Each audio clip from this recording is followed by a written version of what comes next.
Pietro Wilson को सपने में भी पिछले दिन के नाइटमेयर्स याद आ रहे थे। सोते हुए भी वो देख पा रहा था कि किस तरह साइट 22 पर उसके कलीग्स की हत्या की गई थी। उन अनजान लोगों ने फैसिलिटी में आकर पिएट्रो के अलावा हर किसी पर गोलियां चला दी थीं। उसे याद था कि किस तरह से वो फैसिलिटी में भाग रहा था और फिर बिना खिड़की वाले कंक्रीट के कमरे में जाकर बंद हो गया था। वहां पर उसे SCP-5000 मिला था। ये एक एक्सक्लूजनरी सूट था जिसकी वजह से ह्यूमन सेंसेस उसे डिटेक्ट नहीं कर पा रहे थे। ये इनविजिबिलिटी से भी ज्यादा कुछ था। वो सही सलामत साइट 22 से बाहर आ गया था, लेकिन वहां से बाहर निकलने के लिए जिन दो लोगों को उसने मारा था वो उसे सता रहे थे। पिएट्रो ने पहले कभी भी किसी की जान नहीं ली थी। बस वो यही सोचकर खुद को समझा रहा था कि ये उसने नहीं किया है बल्कि उस सूट ने किया है। तो ये एक्शंस उसके खुद के थे भी नहीं, लेकिन उसके ख्याल में ये भी आ रहा था कि अगर सूट ना होता तो वो क्या करता। क्या वो तब भी बाहर भागने के लिए किसी दूसरे इंसान की हत्या करता? फैसिलिटी से बाहर निकलने के बाद पिएट्रो एक सेफ हाउस में आ गया था। अब वो उसी जगह पर था। साइट 22 पर इतने लोगों की मौत हो जाना बेहद दुखी था, लेकिन सेफ हाउस में उसे जो खबर मिली थी वो और भी खराब थी। पूरी दुनिया के SCPs रिहा हो चुके थे और वो मिलियंस की संख्या में लोगों की जान ले रहे थे। आखिर ये क्या चल रहा था? पिएट्रो उस बुरे सपने की वजह से जाग गया था। वो हाइपर हो रहा था, लेकिन उसकी बॉडी तुरंत ही रिकवर कर गई और उसकी सांसें धीमे धीमे होने लगी। उसकी आंखों के सामने कुछ डिस्प्ले हुआ। पिएट्रो विल्सन अभी भी SCP-5000 में ही कैद था। वो सूट उसे छोड़ ही नहीं रहा था। उसने अपनी आंखें मसलनी चाही, लेकिन उस सूट के मेटेलिक हाथ उसके सर को कवर करने वाले हेलमेट से टकरा गए। वो उस सूट से बाहर निकलना चाहता था। पिएट्रो उठकर टेलीविजन के पास गया। उसने उसे चालू करने की कोशिश की, लेकिन रुक गया। उसने सोचा कि जब से मैं सोया हूं तब से क्या मैं यही देखना चाहता हूं कि चीजें और कितनी खराब हो गई हैं। लेकिन उसका जानना भी जरूरी था। जैसे ही टीवी चालू हुई और उसने पहली तस्वीर देखी, उसके अंदर खौफ बैठ गया। ऐसा लग रहा था कि दुनिया खत्म होने वाली है और इन सबका जिम्मेदार SCP फाउंडेशन था। ये हो कैसे सकता था? इन्हें तो ह्यूमैनिटी को बचाना था, ना कि उसे खत्म करना था। पिएट्रो को सच जानना था कि ये सब क्या हो रहा था।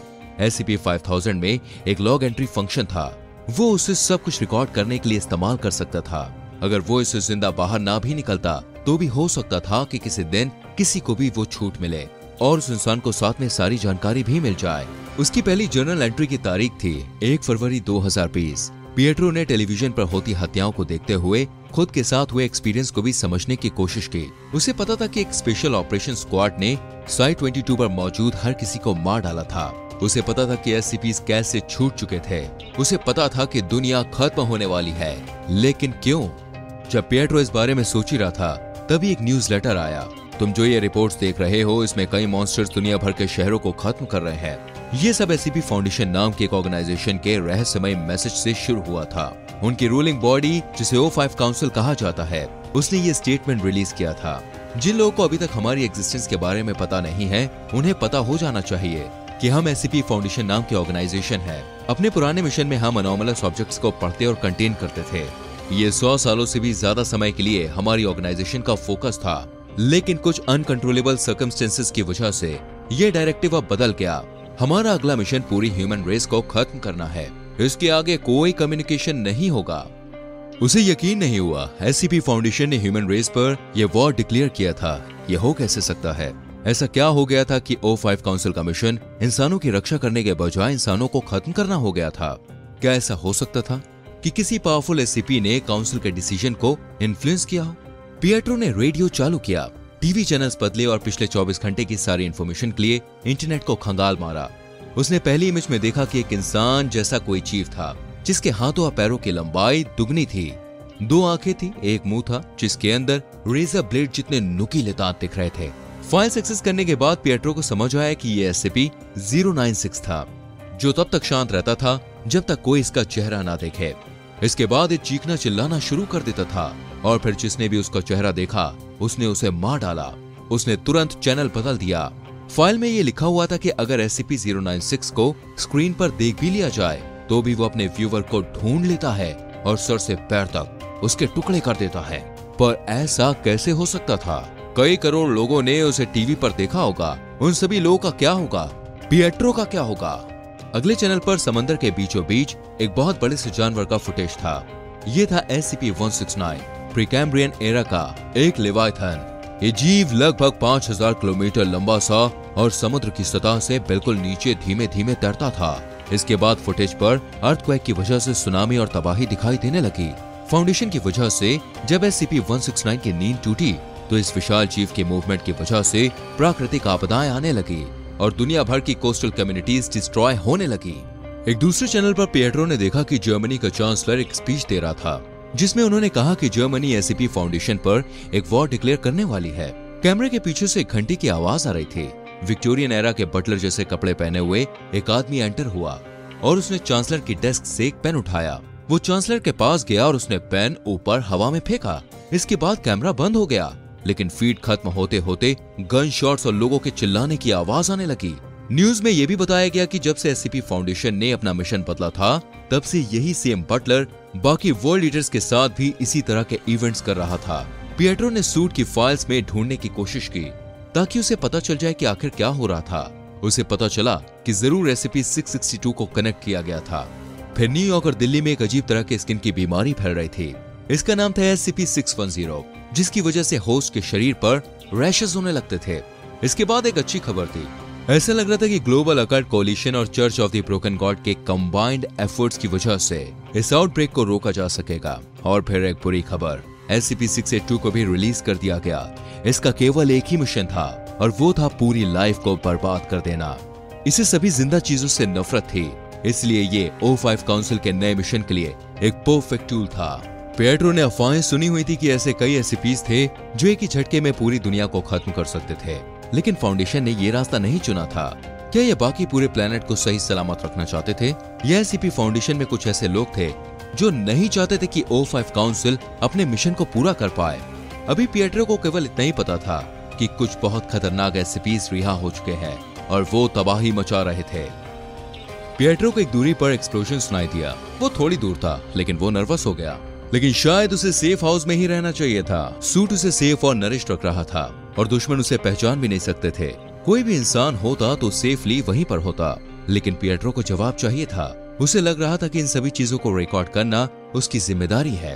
वो समझना चाहता था कि फाउंडेशन ये सब क्यों कर रहा है। उसने उस एरिया की सभी SCP साइट्स का मैप देखा। सबसे नजदीक साइट 19 थी। अब वहां पर जाकर कुछ सवाल के जवाब पाने का समय आ चुका था, लेकिन उसके सवाल तो अभी बढ़ने वाले थे। साइट 19 की तरफ जाते हुए पिएट्रो को कुछ अजीब मिला। फाउंडेशन सोल्जर्स का एक ग्रुप वो अटेंशन पोजीशन में खड़े हुए थे और उनकी कमांडर आगे पीछे चल रही थी। सोल्जर्स की यूनिफॉर्म पर लिखा हुआ था MTF Epsilon 6। कमांडर पहले वाले सोल्जर्स के आगे आकर रुकी, ताली बजाई और बताया कि अब वो चेक शुरू करने वाली थी। कमांडर ने एक लंबा सा चाकू निकाला और उस सोल्जर के कंधे पर मार दिया। अजीब ये था कि ना तो वो सोल्जर वहां से हिले और ना ही उसकी कोई आवाज निकली और ना ही किसी तरीके से रिएक्ट किया। फिर वो अगले सोल्जर के पास गई और यही सेम प्रोसेस दोहराया।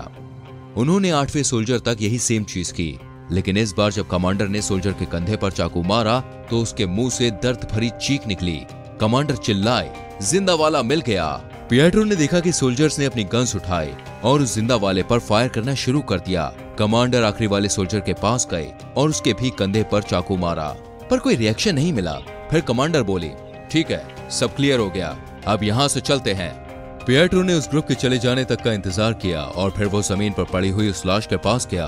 उसने कुछ हथियार और बेसिक मेडिकल सप्लाईज निकाली और उस बॉडी को दफना दिया। उसने जो सब देखा वो SCP-5000 के लॉग में रिकॉर्ड कर दिया। उसे नहीं पता था कि इस सोल्जर को क्यों मारा गया था या बाकियों को कोई दर्द महसूस क्यों नहीं हुआ था। शायद वो इंसान थे ही नहीं, या ये सब SCPs का ग्रुप था जिनमें कोई इंसान भी आ गया था।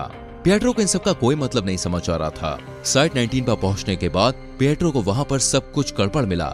वहां मौजूद सारे SCPs कंटेनमेंट तोड़ चुके थे। वो कंपाउंड के अंदर गया और फैसिलिटी के अंदर उसने देखा कि साइंटिस्ट्स और रिसर्चर्स ऐसे अपना काम कर रहे थे जैसे उन्हें कुछ पता ही नहीं था कि दुनिया में क्या हो रहा है। शायद वो काउंसिल के ऑर्डर्स को फॉलो कर रहे होंगे। पिएट्रो ने सुना कि वहां पर यह बातचीत हो रही थी कि ह्यूमन कैजुअलिटीज को बढ़ाया कैसे जाए और अगला किस SCP को रिलीज किया जाना चाहिए। उसे फैसिलिटी में मौजूद लोगों के लिए नफरत महसूस होने लगी। वो पूरी ह्यूमैनिटी को खत्म करने के बारे में इतने कैजुअल कैसे हो सकते थे। जब उसने साइट 19 के कुछ और वर्कर्स को ऑब्जर्व किया तो उसे कुछ अजीब लगा। हर किसी की आंखें डट लग रही थी, जैसे इंसानियत बची ही ना हो, जैसे कि उन साइंटिस्ट के शरीर और आत्मा से कुछ निकाल कर फेंक दिया गया हो। पिएट्रो ने चुपके से एक सीनियर स्टाफ मेंबर के क्रेडेंशियल्स चुरा लिए। उसे एक ऑफिस मिला जहां से वो लॉक्स को एक्सेस कर सकता था। इससे उसको इवेंट्स की टाइमलाइन का एक बेहतर आइडिया मिल सकता था कि आखिर ऐसा क्या हुआ था जिसकी वजह से एससीपी फाउंडेशन ने इंसानों पर ही वॉर डिक्लेयर कर दिया। उसने मेन फ्रेम में लॉग इन किया और पिछले साल के एंड की एंट्रीज निकाली। उसे पता चला कि 2019 के अंत में न्यूमन नाम का एक प्रोजेक्ट O5 काउंसिल को बहुत ही इंटरेस्टिंग लगने लगा था। वो बता सकता था कि प्रोजेक्ट कलेक्टिव ह्यूमन कॉन्शियसनेस से रिलेटेड था, जिसे साइको स्पेस भी कहा जाता है। शायद रिसर्चर्स को साइकोस्केप की मैपिंग करने में कोई ब्रेक थ्रू मिला होगा। बदकिस्मती से काफी सारी फाइल्स रिडेक्ट की जा चुकी थी और कोई तरीका नहीं था जिससे पिएट्रो अनरिडेक्टेड वर्जन एक्सेस कर पाए। जब O5 काउंसिल को न्यूमा के बारे में पता चला तो सीनियर स्टाफ और साइट डायरेक्टर्स को ऑर्डर्स की एक सीरीज भेजी गई थी, लेकिन इन ऑर्डर्स को भी रिडेक्ट कर दिया गया था। वो केवल इतना देख पा रहा था कि ऑर्डर भेजने के बाद फाउंडेशन में कई लोगों ने रिजाइन किया था। लगभग उसी समय कई सुसाइड्स भी हुए थे। आखिरकार इन ऑर्डर्स में क्या था? फिर O5 काउंसिल ने सभी सीनियर स्टाफ और साइट डायरेक्टर्स को मटेरियल डिसेमिनेट करने के इंस्ट्रक्शंस दिए थे, जिसके बाद रेजिग्नेशन और डेथ दोनों ही रुक गई थी। लेकिन ज्यादातर एससीपी डेटाबेस की तरह ये इन्फॉर्मेशन भी रिडेक्ट हो चुकी थी। ये क्लियर था कि इसके बाद वाले साल में ही एससीपी फाउंडेशन में ह्यूमैनिटी को खत्म करने की प्लानिंग शुरू कर दी थी। 1 फरवरी 2020 की एंट्री में लिखा हुआ था, एक्सक्लूजनरी साइट पर मौजूद सभी पर्सनल को मारने के लिए मोबाइल टास्क फोर्स डिस्पैच कर दी गई है। इस मिशन के तुरंत बाद फाउंडेशन ह्यूमैनिटी पर वॉर डिक्लेयर कर देगा। यहीं पर पिएट्रो विल्सन की जर्नी शुरू हुई थी। उसने फ्रस्ट्रेट होकर कंप्यूटर मॉनिटर पर अपने हाथ मार दिए। सूट ने सारा इम्पैक्ट अब्सॉर्ब कर लिया और मॉनिटर 2 टुकड़ों में क्रैश हो गया। पिएट्रो ने कंप्यूटर में लॉग इन किया। इस बार उसने सबसे करंट एंट्रीज खोली ताकि उसे पता चले कि फिलहाल काउंसिल क्या कर रही थी। जब वो साइट 19 में आया था तब एससीपी फाउंडेशन बिजी था। उन्होंने पेरिस में SCP-1048 को रिलीज कर दिया था। पिएट्रो को महसूस हुआ कि बिल्डिंग्स के बीचों बीच एक बड़ा सा रेड टेडी बियर चल रहा था।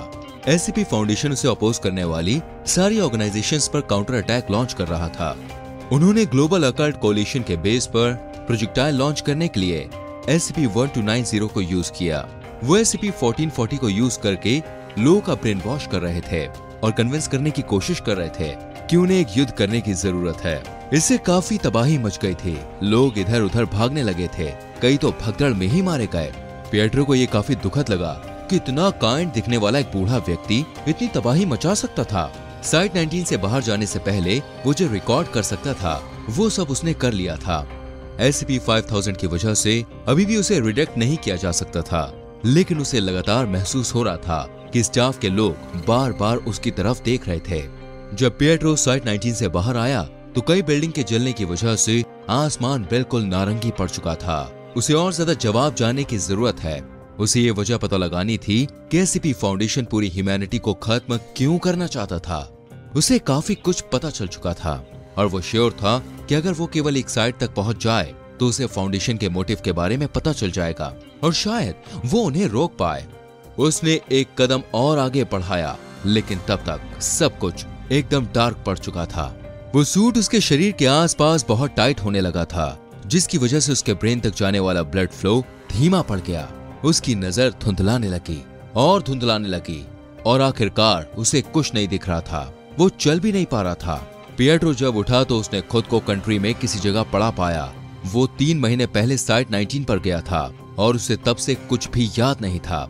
इन महीनों में उसके शरीर को काफी नुकसान पहुंचाया था। उसे कई चोटें लगी हुई थी। उसके सिर के आसपास एक बैंडेज लगा हुआ था, लेकिन SCP-5000 के सूट पर एक स्क्रैच तक नहीं था।